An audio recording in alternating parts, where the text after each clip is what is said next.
Urea సమస్య తీరుస్తారో వెంటనే తీర్చాల్సిన బాధ్యత మీ పైన ఉంది. లేకపోతే అది ఒక ప్రజా ఉద్యమంగా మారుతుంది. తస్మాత్ జాగ్రత్త అని చెప్పి హెచ్చరిస్తాము. ఇక నల్గొండ జిల్లాకు సంబంధించి మరి ఆయన వాటర్ నీళ్ళలో కలిపిండో, నీళ్ళలో వాటర్ కలిపిండో, మరి ఏం కలిపి మాట్లాడిండో కానీ ఎంత సిగ్గుమాలిన పని అంటే ఎస్ఎల్బిసికి మళ్ళీ పోదాం రేపో ఎల్లుండో.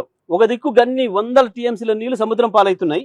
నల్గొండ గడ్డ పైన ఎస్ఎల్బిసి ఉదయ సముద్రం ఖాళీగా ఉంది. అవి గండ్ల దునుకు వచ్చి సిగ్గు లేకుండా ఇంకా మేము ఎస్ఎల్బిసి పూర్తి చేస్తాం, మేము ఏందో చేస్తాం, చచ్చిపోయిన శవాలు తీయడానికి దిక్కు లేదు ఇప్పటి వరకు. బహుశా ప్రపంచంలో ఆడ ఉండదు గింత సిగ్గుమాలిన, గింత చేతగాని, గింత రండ ప్రభుత్వం. చనిపోయిన శవాలను కూడా బయట తెలియని ప్రభుత్వం. ఇంకా అంటే మేము ఏందో చేస్తాం, ఏందో పీకుతాం, ఏందో ఏం మాట్లాడండి అలా సిబిఐకి ఇచ్చి ప్రధానమంత్రిని కలుస్తా అని.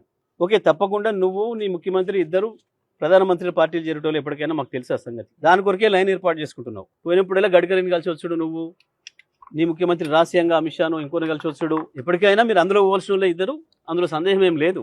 ఎందుకు అంత రండగాలనట మీరు? తెలంగాణ పోలీసే బ్రహ్మాండమైన పోలీస్ అని చెప్పి గత 15-20 సంవత్సరాలుగా వరుసగా అవార్డులు తీసుకుంటుంది. ఎక్కడెక్కడ కేసులు ఛేదించడంలో, కొత్త టెక్నాలజీని వాడటంలో తెలంగాణ పోలీసే నెంబర్ 1 పోలీస్. ఓ దిక్కు మీ రాహుల్ గాంధీ ఏమో అక్కడ సిబిఐలు, ఈడీలు, ఐటీ డిపార్ట్మెంట్లు బీజేపీ ఫ్రంటల్ ఆర్గనైజేషన్ పనిచేస్తున్నాయి అని చెప్పి గుజరాత్లో మొత్తుకుంటున్నాడు. సిబిఐ అనేది బీజేపీకి పొలిటికల్ రిక్రూట్మెంట్ సెంటర్గా పనిచేస్తుంది అని చెప్తున్నాడు. మేము రండలం మా చేత కాదు, మా పోలీసు చేత కాదు, అందుకనే సిబిఐకి ఇస్తున్నాం అని చెప్పి సిగ్గు లేకుండా తీర్మానం చేసుకోండి. సిబిఐకి కాదు, ఎఫ్బిఐకి ఇచ్చుకోండి, కేజీబీకి ఇచ్చుకోండి. ఇంకా కావాలంటే నువ్వు నీ ముఖ్యమంత్రి పోయి ఆ నెతన్యాహు కాళ్ళు పట్టుకొని మొసాద్కి ఇచ్చుకోండి. ప్రపంచంలో నెంబర్ 1 ఆర్గనైజేషన్ మొసాద్. ఆయన కాళ్ళు పట్టుకొని ఆడిచ్చేసుకొని రండి. ఈ నీళ్ళలో వాటర్లో నీళ్ళు కలిపేటోళ్ళు పరిపాలన చేస్తే గిట్లనే ఉంటుంది. నల్గొండ జిల్లా ప్రజలకే నీళ్ళు లేకుండా అవుతున్నాయి. ఉన్న నీళ్ళని సముద్రం పాలవుతున్నాయి. నల్గొండ రైతాంగానికి నీళ్లు లేకుండా అవుతున్నాయి నీ వాటర్ నీళ్ళ పరిపాలనతో.